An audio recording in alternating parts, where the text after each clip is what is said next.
Hey guys, Physio Project HQ here. Today we're going to take you through a little mobility sequence. What we wanted to go over today is a simple 10-minute mobility routine, but we're going to approach it a little bit differently. First off, this routine isn't going to be a routine we just want to do every day. We want to use it almost as a diagnostic tool. We're going to hit all parts of the body, but if we notice if we're stiff, painful, we notice pinching in any of these movement patterns, it's just telling us where we need to dial in our exercise, our programming. If it's stiff ankles, if it's our overhead mobility, it's going to tell us where we need to dial those into. Now the purpose here is not just quick little gains of range of motion. It's actually to use that little quick gain of range of motion and then load the tissue. For instance, if we're an athlete who has a problem getting that arm all the way overhead, if we can identify the structure or structures that are impeding that range of motion and we can address that with some mobility drills, yeah, that'll give us a little window of maybe 5 to 10% better in terms of range of motion quality. But if we can then stress that tissue with tension, with weight, with resistance, over time, we're actually gonna own and control that range of motion, which is gonna lead to permanent gains. So follow along here. If there's certain things that you can't do, or again, they add a little bit of problem to what we're doing, don't get discouraged. This is actually a good positive thing because this is gonna show us where we can get better in terms of our performance and just day-to-day living. So follow along. We think you guys will love this. All right, guys, let's get after it. So first one, we're gonna go from the top down, starting with our neck.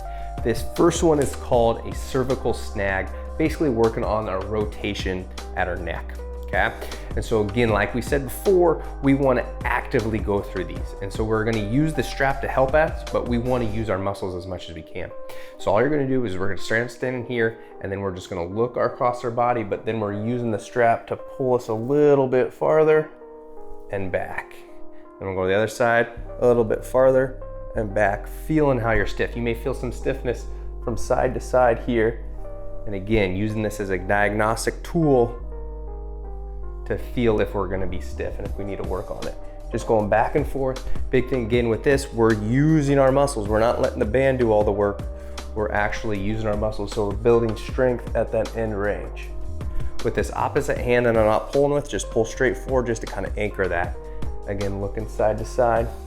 Only do this about 10 times each side. All right, guys, now let's move down from the neck down to our shoulders. Really working on that overhead stability, a position that we find a lot of athletes don't have full access to. And so what we're gonna do to do this, we're gonna start laying on our stomach. So let's be flat on our stomach. And really the idea of this exercise is we're gonna focus on extending those shoulders, really flexing those shoulders overhead, and actually getting a little lumbar extension. Sorry, thoracic extension. And so we're gonna lay flat on our stomach, arms overhead. First thing we wanna do, looking straight ahead the whole time, we're gonna lift those arms just behind our head. As we maintain that, then at our thoracic spine, we're gonna extend, arching back, lifting our head off the ground here. Hold that for a few seconds and then bring back down, relax. This is really good on isolating that thoracic spine with that end range shoulder flexion, because we really need that thoracic spine to extend for end range shoulder flexion. All right, and just going up, holding about 5 seconds each time, doing that for about 10 repetitions. All right, now we're done with the shoulder. Let's move down just a little bit to that thoracic spine, working on rotation at that thoracic spine. I love rotation at the thoracic spine because not only are we working that rotation, but when you work rotation, you're actually working that extension at the thoracic spine as well, which a lot of people lack in, especially for those overhead mobility stuff. So we're gonna do what's called an open book, a thoracic open book. Start laying on your side here, both knees bent to 90 degrees, and you're gonna hold that down with your floor hand right here. We're gonna use our breath here so we're getting that expansion at the ribs to really help the mobility again at that thoracic spine. And so what we're gonna do here, deep breath in, and as we blow out, we're gonna rotate. Perfect. Pausing there at the end, and we're gonna do this for 3 breaths. Go a little bit farther, and then one more time. Bring that back. So a good starting pot is do this 3 times on each side for the 3 breaths. So again, and again, think about pressing the whole time, because like we've been saying, we want to be using those muscles the whole time. So don't just be limp here, laying here. We want to be thinking about trying to actively rotate that whole time. So again, we're using those muscles. Again, developing that end range mobility. All right, guys, let's move down to that lumbar spine, that low back. What we're gonna do is work on lumbar flexion. A lot of us tend to hang out in lumbar extension, so we don't necessarily have problems hitting that extension, but we're scared of going into that lumbar flexion because we've been told for years that it's dangerous. It's not, guys, so let's start working on it. All we need is a medicine ball for this. If you don't have one, really this size ball will work. So what we're gonna do, again, we're working that lumbar flexion, so flexing that low back. We're gonna use the ball here to just kind of pull into our stomach to help us round at that low back, and we're gonna use our breath to help us out as well. So think about taking a deep breath, and as we blow it out, pull the ball into your stomach and rounding around that ball. Here we go. Just like so. What we wanna do is we wanna work into tension here. Once we start feeling that tension in our low back, that's where we wanna work into each rep, trying to go a little bit lower.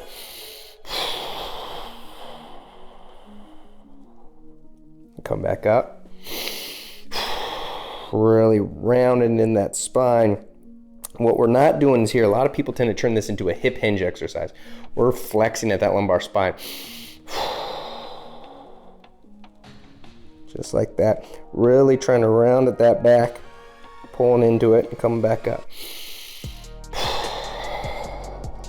Going, working that.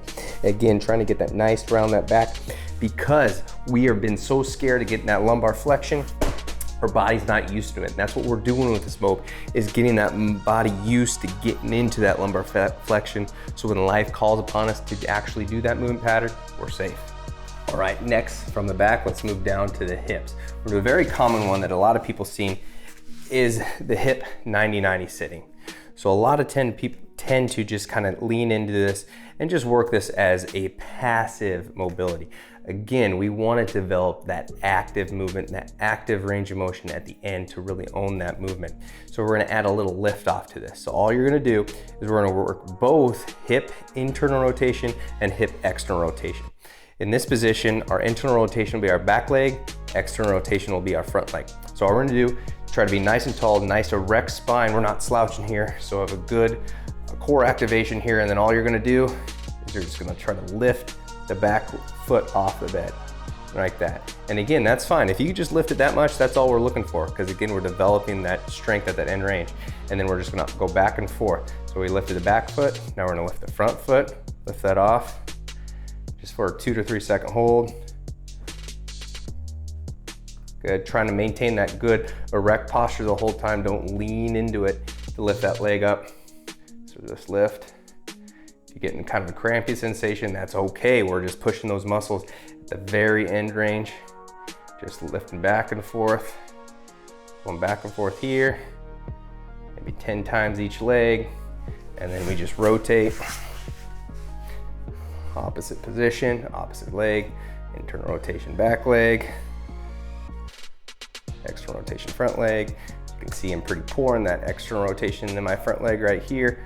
Barely getting it all. Right here, just back and forth. Obviously, I need to do this one a little bit more. Good internal rotation here, good lift off there. I'm barely getting anything here.